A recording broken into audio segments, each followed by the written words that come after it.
alhamdulillah sudah sekarang sudah dapat dari pemerintah. Saya berterima kasih banyak pemerintah juga.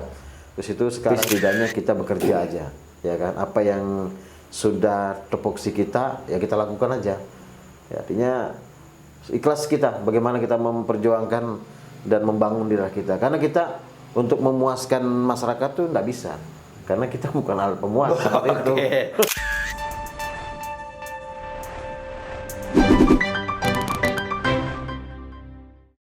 Selamat datang di podcast Ruang Bicara, tempatnya berbicara berbagai hal yang sifatnya edukatif. Hari ini menarik, kita kedatangan orang yang luar biasa, teman-teman. Ya, tentu dengan aktivitas yang padat merayapnya ini dan berbagai macam hal sosial yang dihadapi, baik mungkin seputaran lingkungan, seputaran interaksi masyarakat, dan interaksi antar individu. Nah, itu kira-kira keseharian yang dia lakukan siapa, yang kita hadirkan pada percakapan saat ini.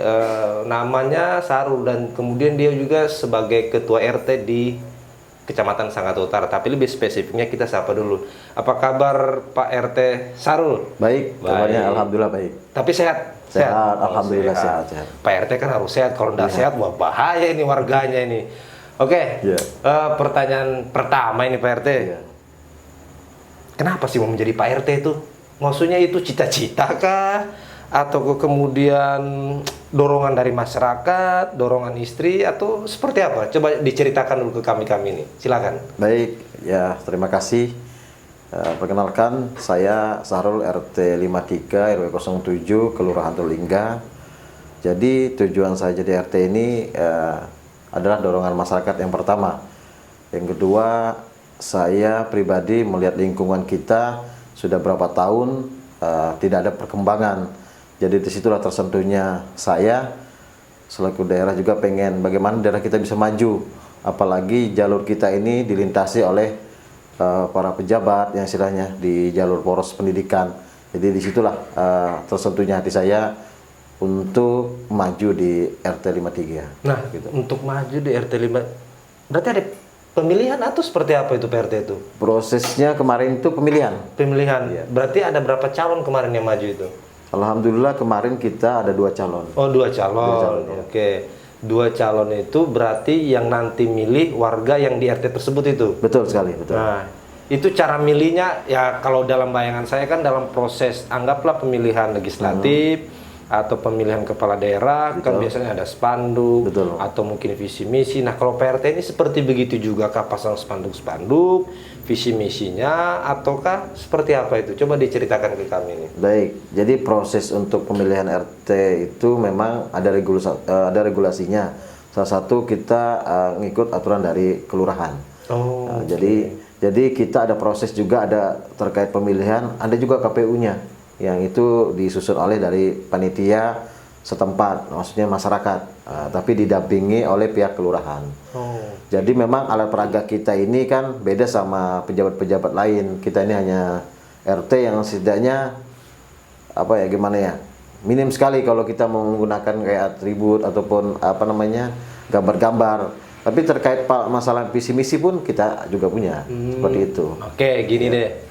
Anggap saja kan misalnya proses seleksi dan pemilihan RT itu mungkin ada alat peraga atau mungkin juga tidak, atau mungkin visi misi disampaikan dan seterusnya. Nah, yang menjadi pertanyaan ini, ada nggak uang keluar itu? Misalnya kita uang keluar itu dalam artian ya dalam benak kita hari ini berbicara tentang demokrasi atau berbicara tentang proses pemilihan, ada itu kan yang disebut dengan transaksional politik itu misalnya, atau transaksional pemberian uang kepada masyarakat sehingga dia mau memilih kita itu. Betul. Seperti begitu juga atau tidak seperti begitu pada tingkat pemilihan RT itu? Ya, hampir banyak saya mungkin mendengar dari lain, mungkin ada yang namanya money politik. Tapi di tempat kita alhamdulillah tidak ada. Kita melakukan sosialisasi ke masyarakat bahwa kita tidak boleh ada namanya money politik. Kita jujur, pemilihan itu murni. Kalau masyarakatnya suka, senang, ya kita dipilih. Tapi kalau tidak suka, ya tidak terpilih. Wah, berarti luar biasa juga nih kawan-kawan di di tempatnya Pak RT ini, berarti pure masyarakat ini memilihnya basisnya adalah jujur, adil dan bermartabat ini. betul. Oke, Pak RT. Selanjutnya nih. Iya. Tadi sudah kita singgung bicara persoalan seleksi atau pemilihan RT sendiri. Kan orang itu kalau ingin duduk dalam satu jabatan dan kemudian dijalaninya kan pasti berbenturan dan kemudian dihadapi pada persoalan operasional itu, pendanaan. Nah, pertanyaan saya, gaji RT itu ada nggak sebenarnya? Atau kemudian sebenarnya gaji RT ini tidak ada tapi kerja-kerja keikhlasan, atau memang gaji RT itu ada juga? Kira-kira bagaimana Pak RT? Ada nggak sekarang gajinya? Jadi sebenarnya bukan gaji sebenarnya, ini namanya insentif. Oh, sebutannya insentif buat RT. Jadi selebihnya itu adalah tanggung jawab dari kita. Mungkin rezeki dari mana yang kita dapat, istilahnya mungkin kerja kita di luar atau seperti apa. Itulah yang tambah-tambahan untuk kegiatan-kegiatan, ya mungkin contoh kayak kegiatan gotong royong, itu salah satu kegiatan kita rutin yang kita lakukan. Nah, insentif tadi sebutannya itu berarti diberikan langsung oleh kelurahan atau seperti apa, atau kecamatan? Jadi regulasinya memang diusulkan dari tingkat kecamatan dulu, karena kita bukan desa, kelurahan. Jadi dari kecamatan baru ke kelurahan baru ditransfer. Sekarang ini kita lewat transfer, tidak melalui lewat tunai seperti itu. Berarti insentif itu awalnya dari Kecamatan Sangatta Utara, nanti di Kelurahan Tulungaga, baru Kelurahan Tulungaga ke RT masing-masing. Nah, uang insentif itu apakah boleh dipergunakan untuk kebutuhan pribadi atau kemudian boleh juga dipergunakan untuk kegiatan-kegiatan masyarakat, misalnya yang kayak tadi gotong royong atau kemudian hal-hal lain, atau kemudian itu tidak ada aturan, terserah Pak RT dah mau menggunakan apa itu insentif, seperti apa itu? Iya, salah satunya juga honor yang kita terima itu, insentif itu ya kita gunakan ya kegiatan-kegiatan, karena kita jaga memang kegiatan ini, kita tidak susah soalnya mencari dana. Nah, dengan adanya honor ini alhamdulillah membantu. Mungkin ada kegiatan kecil masyarakat, ya sedikit-sedikit kita bisa membantu. Oke Pak RT. Lanjut lagi nih. Di lingkungan Pak RT itu berapa jumlah jiwanya itu? Kira-kira itu kalau dijumlahkan itu jiwa yang khusus di lingkungan Pak RT aja itu. Kalau jiwanya sih kurang lebih hampir 700-an. Wih, luar biasa teman-teman. 700 orang di bawah naungan Pak RT. Wah, itu luar biasa kan. Tentu dengan jumlah yang sekian luar biasa itu pasti banyak hal-hal itu. Mungkin konflik rumah tangga dihubungi Pak RT, mungkin mau sunatan hubungi Pak RT, mau nikahan hubungan Pak RT. Pertanyaan saya Pak RT, kan Pak RT itu kalau biasa kita bertamu atau kita berkunjung kan ada pelang papan namanya itu. Jika ada tamu melapor terbuka 1 kali 24 jam. Nah, kerja-kerja RT itu 1 kali 24 jam kah? Atau seperti kayak orang kantoran, jam 8 masuk, nanti jam 5 sore tutup. Nah, seperti apa itu? Jadi kalau kerjaan RT ini 1 kali 24 jam, 1 kali 24 jam. Apalagi sekarang yang kita tempel sekarang 2 kali 24 jam. 2 kali 24 jam luar biasa teman-teman. Iya, 2 kali 24 teman-teman, 2 kali 24 jam itu enggak kebayang itu, berarti pagi ke siang, siang ke sore, sore ke malam, sampai begitu terus itu. Betul. Pertanyaan saya ini Pak RT, adakah warganya Pak RT khususnya yang mungkin di jam 12 malam atau jam 1 dini hari atau jam 3, 4, 5 subuh, ada enggak yang pernah ngetuk minta tolong atau mungkin minta bantuan Pak RT? Pernah nggak seperti itu? Kalau itu sih sudah kita rasakan terkait masalah jam 1, jam 2, jam 3 sampai subuh pun diketok. Sampai subuh pun diketok? Iya. Wah, karena kenapa? Belum ada penyelesaian. Jadi kita kembali lagi seperti itu. Ya, kita kembalikan ke pihak warganya seperti apa, maunya seperti apa. Yang penting kita hanya sebatas untuk memfasilitasi apapun permasalahannya, seperti itu. Oke, Pak RT. Saya tidak ingin masuk ke spesifik dan detail persoalan-persoalannya lah Pak RT, tapi saya pengen melihat dan mendengar gambaran umumnya di khusus seputaran Pak RT di wilayahnya itu. Masalahnya itu apa biasanya itu? Kalau dihitung-hitung persentase yang paling besar itu apa? Mungkin rumah tangga, atau mungkin kemalingan, atau mungkin hal apa yang kira-kira bisa Pak RT bisa bagikan? Jadi hampir rata-rata sih di lingkungan saya, yang pertama karena lokasi banyak kosong, Yang pertama tuh permasalahan lahan. Oh, lahan. Yang pertama. oke. Tapi kalau lahan ini kalau memang kalau ada klaiman. Terus yang kedua ya masalah rumah tangga. Itu biasa sering terjadi. Ya faktornya ekonomi. Ya, jadi ya itu kita selalu mendengarkan keluh kesahnya masyarakat dan bagaimana kadang kita memberikan pandangan juga yang mohon maaf juga kadang yang kita temuin kan lebih tua daripada kita. Saya kadang minta maaf, mohon maaf bukan kita mengajari tapi kita sharing bagaimana caranya mengatasi dan menyelesaikan masalah tadi pelan-pelan seperti itu. Nah, itu dia PRT. Kan tadi PRT menyampaikan bahwa dua hal yang kira-kira itu di setiap hari, setiap bulannya itu pasti ada saja persoalan atau Iya, pelaporan, muncul itu. baik tanah maupun keluarga. Betul. Nah, kadang-kadang kan Pak RT itu, Pak RT saya mau beli tanah. Oh, di mana lokasinya? Betul. Oh, saya tahu itu. Jangan. Itu lagi ada persoalan. Oh, di sana aman dan seterusnya. Seakan-akan stereotip yang hadir itu Pak RT itu sudah mengetahui sekian lahan. Betul. Yang ini yang benar, ini yang tidak bermasalah. Seperti begitukah kerja-kerja Pak RT? Ya seperti Ya harus, itu. maksudnya dia harus tahu ini lokasi benar, ini ternyata ada sengketa, seperti begitu kan? Iya benar-benar. Jadi memang setiap kali kita melakukan seperti itu, saya selalu berkoordinasi oleh pihak kelurahan. Apakah di daerah itu sudah pernah diterbitkan atau mungkin ada lokasi-lokasi yang mungkin istilahnya miss, kalau kita bilang tumpang tindih kan tidak bagus, betul. ada miskomunikasi. Nah, jadi itu kita tanyakan dulu, seperti itu terkait masalah induknya, surat-suratnya itu memang kita cek seperti itu. Oke PRT. Nah, tadi kita berbicara tentang persoalan lahan, terus Pak RT juga ngurusin persoalan rumah tangga, keluarga. Betul sekali. Nah, rumah tangganya ini apa Pak RT? Apakah, tapi kita tidak menyebutkan detail PRT yang secara umum aja. Betul. Apakah perselingkuhan? Apakah perceraian? Apakah kemudian ditinggalkan pasangannya menjadi Bang Toib? Seperti apa itu PRT itu? Ya sebenarnya sih kalau kita jadi RT itu lebih banyak kita mengetahui apa sih keluh kesahnya masyarakat itu. Keluh kesahnya. Ya kan kenapa? Masalah rumah tangga larinya ke RT. Masalah perkalian larinya ke RT. Pokoknya apa permasalahan masyarakat itu hampir rata-rata koordinasi sama Pak RT. Ya kita juga menyelesaikannya salah satu tadi ya kita duduk sama-sama. Ya kita tidak bisa juga mengajari yang lebih tua karena kita masih muda. Jadi kita sambil sharing tadi yang saya sampaikan. Jadi memang permasalahan yang sering terjadi itu ya terkait ekonomi. Ekonomi itu yang nomor satu. Oke, yang terjadi seperti itu. Tadi PRT menyampaikan bahwa ada pendekatan dalam persoalan menyelesaikan hal-hal tadi itu dalam bentuk sharing, betul, musyawarah. Iya. Apakah itu bagian dari trik-trik atau manajemen untuk menyelesaikan persoalan khusus di lingkungan PRT, ataukah ada hal-hal lain yang Pak RT mungkin lakukan sekiranya itu bisa meredam persoalan tadi itu selain daripada musyawarah dan sharing tadi, misalnya memberikan surat mungkin atau misalkan melalui WhatsApp mungkin atau seperti apa Pak RT? Ya biasanya sih kadang di WA dulu kita, Pak izin ini kita ada permasalahan ini, ya baru kita datangin.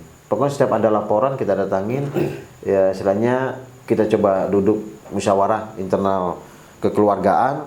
Kalau memang tidak ada titik terangnya ya kita, kalau memang permasalahannya agak signifikan ya kita larikan ke yang berwajib atau ke pihak tingkat kelurahan seperti itu. Jadi Pak RT juga memanfaatkan di era digital ini salah satu bentuk era digital yaitu menggunakan via WhatsApp untuk mengkoordinasi warganya ataupun ada pelaporan yang bisa disampaikan melalui kanal via WhatsApp itu.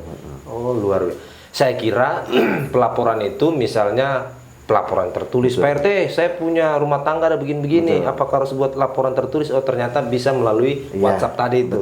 Oke Pak RT saya ingin nanya lagi persoalan-persoalan kerja lah. Pak RT sudah menjabat berapa lama nih semenjak dipilihnya itu? Saya menjabat di tanggal 3 Oktober 2022 berarti ya. Kurang lebih 2 tahun lebih sudah. 2 tahun lebih sudah. Kurang lebih 2 tahun lebih. 2 tahun lebih. Jalan sudah. Oke. Dari 2 tahun lebih itu dengan kondisi masyarakat dan kondisi yang berbagai macam dan beragam itu, dan kemudian jumlah jiwa hampir 700 sekian orang itu, apa kemudian yang Pak RT getolkan ini di lingkungan ini? Kayaknya saya getolkan ini gotong royongnya, kayaknya saya getolkan ini mungkin persoalan ini. Apa yang Pak RT concern itu? Saya concern saat ini adalah lingkungan. Yang pertama itu kebersihan. Pertama kita sesuai visi misi saya itu gotong royong bareng-bareng warga seperti itu. Memang kita ada beberapa titik gang yang istilahnya sudah ada kita tunjuk salah satu masing-masing koordinator untuk koordinasi terkait lingkungannya. Nah, jadi kita ada 8 gang. 8 gang itu ada masing-masing koordinator. Nah, jadi 8 koordinator itulah kita sharing setiap per bulan sekali, kita sharing perkembangannya, masukan-masukannya apa, seperti itu. Dan juga termasuk anggaran-anggaran yang istilahnya yang dikucurkan dari pemerintah itu kita sampaikan melalui musyawarah. Kalau apa yang secaranya lebih urgen, ya itu kita lakukan.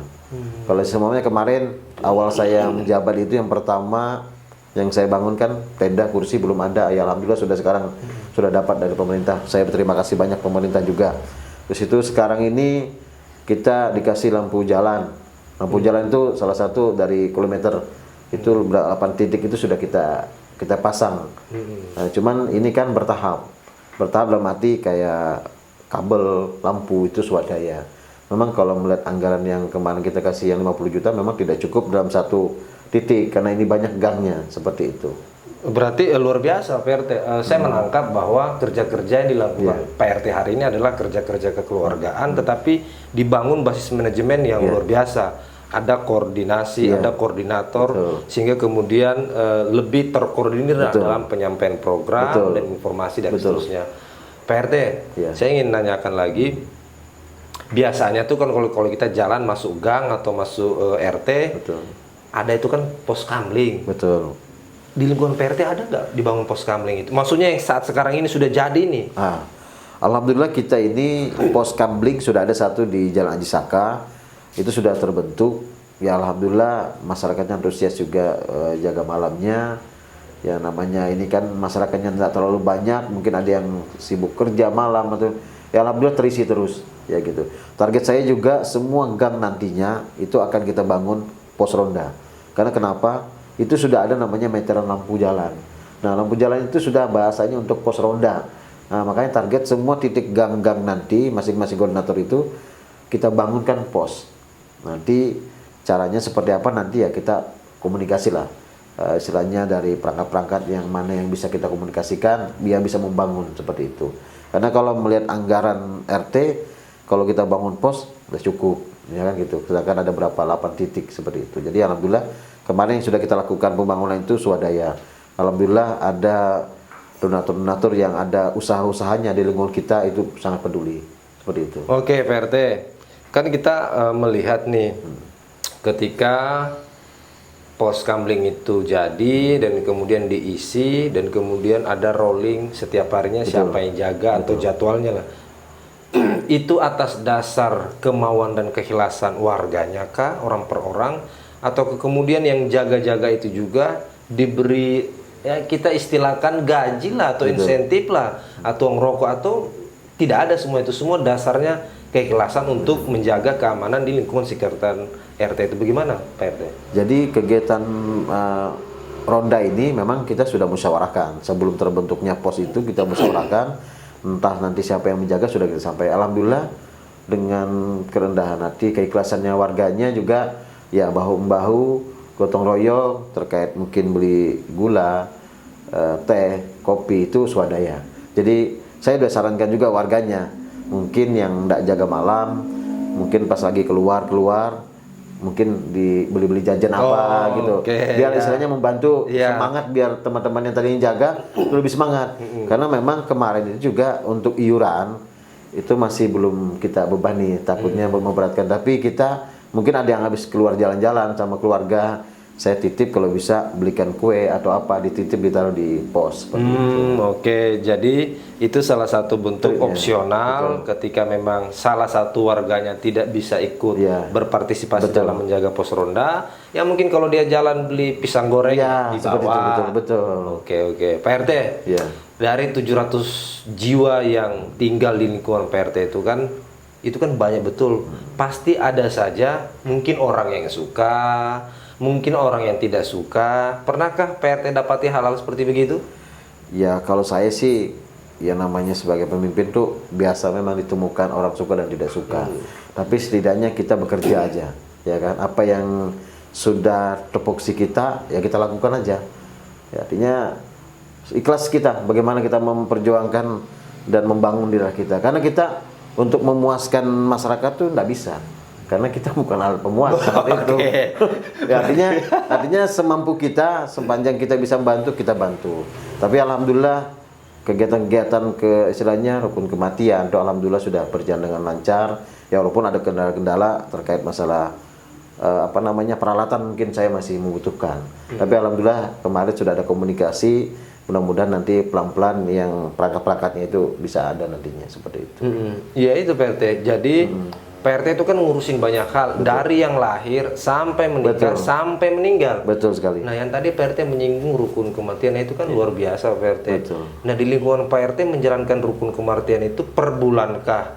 Ada iuran atau kemudian pada saat nanti salah satu warganya meninggal pas kejadian itu baru iuran? Seperti apa mekanisme aturan main terkait rukun kematian di lingkungan PRT itu? Jadi di lingkungan saya kemarin itu kita musyawarahkan dengan ada 8 koordinator, kita rembuk bagaimana bagusnya, kita tunjuk siapa jadi ketua rukun kematian. Ya alhamdulillah terbentuk. Ya kita iurannya per bulan. Jadi per bulan itu 10.000, ya kan. Itu pun saya kasih opsi 5.000. Nah, tapi ada respon PRT kalau bisa 10.000. Ya artinya kan bukan keinginan kita, tadi dengan kesepakatan kita tadi akhirnya munculnya 10.000 per bulan. Ya alhamdulillah sampai sekarang itu berjalan seperti itu. Artinya ada beberapa mungkin warga saya yang mungkin sudah mendahului kita, ya alhamdulillah kita sudah bantu dengan semaksimal mungkin sesuai dengan ada dana yang ada seperti itu yang sudah kita kelola oleh rukun kematian. Cuman jelas rukun kematian ini dia sendiri bukan masuk lingkupnya RT, salah satunya anggarannya, jadi dia sendiri. Jadi anggaran rukun kematian sendiri, anggaran RT sendiri seperti itu. Jadi kita tidak mengganggu seperti itu. Oke, berikutnya PRT kan kita memahami bahwa kondisi perbedaan di setiap daerah, bahkan desa, kecamatan dan lingkungan RT pasti akan berbeda, suku, agama, ras dan seterusnya kira-kira begitu. Di lingkungan PRT kan mungkin ada yang beragama Muslim, ada yang non-Muslim.